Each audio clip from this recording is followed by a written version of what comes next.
இது போல தான், இது போல தாழ்த்தப்பட்ட மக்கள்னு சொல்கிறது எவ்வளவு பெரிய கொடுமையோ அந்த கொடுமையை நீங்கள் அரசியலுக்காண்டி செஞ்சுட்டு வரீங்க. காரணம், நீங்கள் அரசியல் செய்யணுங்கிறதுக்காகத்தான் நீங்கள் தாழ்த்தப்பட்ட மக்கள் தலித்து மக்கள்னு சொல்லிக்கிட்டே இருக்கீங்க. அவங்க மனுஷங்க, அவங்களும் மனுஷங்க, எல்லாருமே மனுஷங்க தான். எல்லார் உடம்புலையும் ரத்தம், சதை, கை, கால், கண், மூக்கு எல்லாம் ஓடும். நல்ல நிலையில் வந்த யாரையுமே யாரும் தடுக்க மாட்டாங்க. என்னால் முடியும்னு எந்திரிச்சு வர்றது ஏன் திறமை. என்னால் முடியவே முடியாதுன்னு இருக்கிறவனுக்கு நீ எத்தனை தடவை கொடுத்தாலும் அது முடியாது தானே. இத்தனை வருஷம் அஞ்சம் போயும் தொகுதியை நீங்கள் மொத்தமாக போட்டி போட விடுங்க, தானாக மாறும். இடஒதுக்கீடை தூக்கிடுங்க, யார் ஜாதி பின்னாடி போக மாட்டாங்க.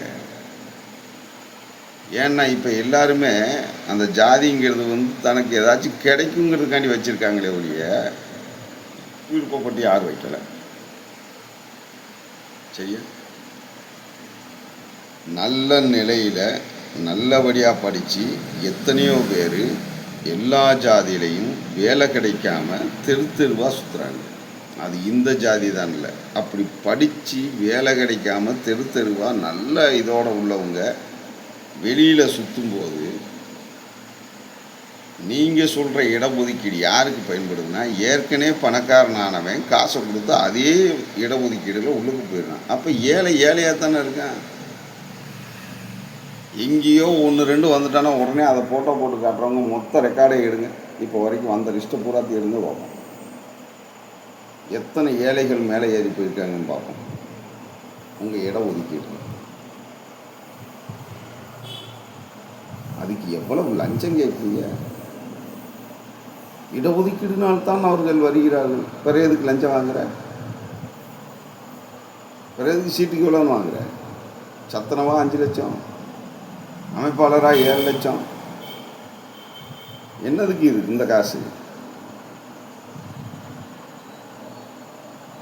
அரசியல் என்ன? இதுக்கு பேர் அரசியல். நீங்கள் செய்கிற வியாபாரத்தனத்துக்கு இருக்கிறவங்களை கூடாது இங்கே அடிமையாக்கி முட்டாளாக்கி கஞ்சாலையும் போதையிலையும் தண்ணீரையும் தான் என்ன செய்கிறோங்கிறதுல முதுகெலும் இல்லாமல் எல்லாத்தையும் முட்டாளாக்கி வச்சுக்கிட்டு இதுக்கு பேர் பகுத்தறிவு. இந்த நிலம் மாறணும்.